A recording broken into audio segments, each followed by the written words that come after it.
मैं आशा सिंह अपने YouTube channel पर आप लोगों का स्वागत करती हूँ। एक बहुत ही सुंदर कहारवा गीत लेकर आप लोगों के सामने प्रस्तुत हुई हूँ। तो प्लीज़ अपना ढेर सारा प्यारा आशीर्वाद दीजिएगा हमें। आप लोगों के प्यारे प्यारे कमेंट का हमें इंतज़ार रहता है दोस्तों, तो प्लीज़ हेल्प करिएगा थोड़ा सा। वादा कल हमसे भुलाए गईला राजाऊ, भुलाए गईला राजाऊ। वादा कयल हमसे भुलाए गईला राजाऊ, भुलाए गईला राजाऊ। अरे कवने सावतिया पे लोभाए गईला राजाऊ, लोभाए गईला राजाऊ।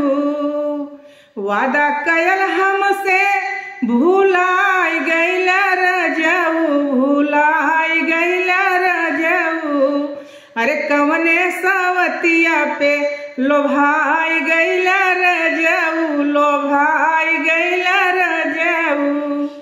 कवने सावतिया पे लोभाए गईला राजाऊ, लोभाए गईला राजाऊ।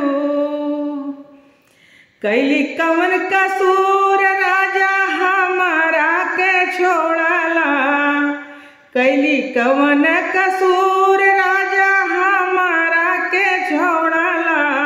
हे राजा हमारा के छोड़ला, रह कवन कमी राजा हमें बिसरवला, रह कवन कमी राजा हमें बिसरवला। अरे दुई जी के चाँद हेराई गईला राजाऊ, हेराई गईला राजाऊ। दुई जी के चाँद हेराई गईला राजाऊ, हेराई गईला राजाऊ। अरे कवने सावतिया पे लोभाई गईला राजाऊ, लोभाई गईला राजाऊ। कवने सावतिया पे लोभाई गईला राजाऊ, लोभाई गईला राजाऊ। वादा कयल हमसे भुलाए गईला राजाऊ, भुलाए गईला राजाऊ। अरे कवने सावतिया पे लोभाई गईला राजाऊ, लोभाई गईला राजाऊ। अरे कवने सावतिया पे लोभाई गईला राजाऊ, लोभाई गईला राजाऊ। सोची सोची हमारी धड़केला छातिया, सोची सोची हमारी धड़केला छातिया। हे राजा धड़केला छातिया, जनली राजा कौन कहम नाही, जनली राजा करब हमसे घातिया।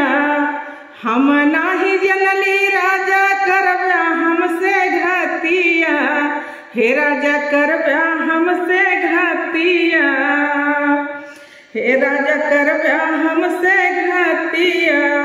काहे हमर जिंदगी बेकार कैला राजाऊ, बेकार कैला राजाऊ। काहे हमर जिंदगी बेकार कैला राजाऊ, बेकार कैला राजाऊ। अरे कवने सावतिया पे लोभाई गईला राजाऊ, लोभाई गईला राजाऊ। सोची सोची हमारी धड़केला छातिया, हे राजा धड़केला छातिया। हम नाही जनली राजा करब हमसे घातिया, हे राजा करब हमसे घातिया। काहे हमर जिंदगी बेकार कैला राजाऊ, बेकार कैला राजाऊ।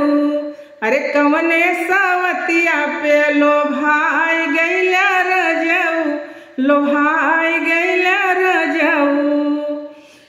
कवने सावतिया पे लोभाई गईला राजाऊ, लोभाई गईला राजाऊ।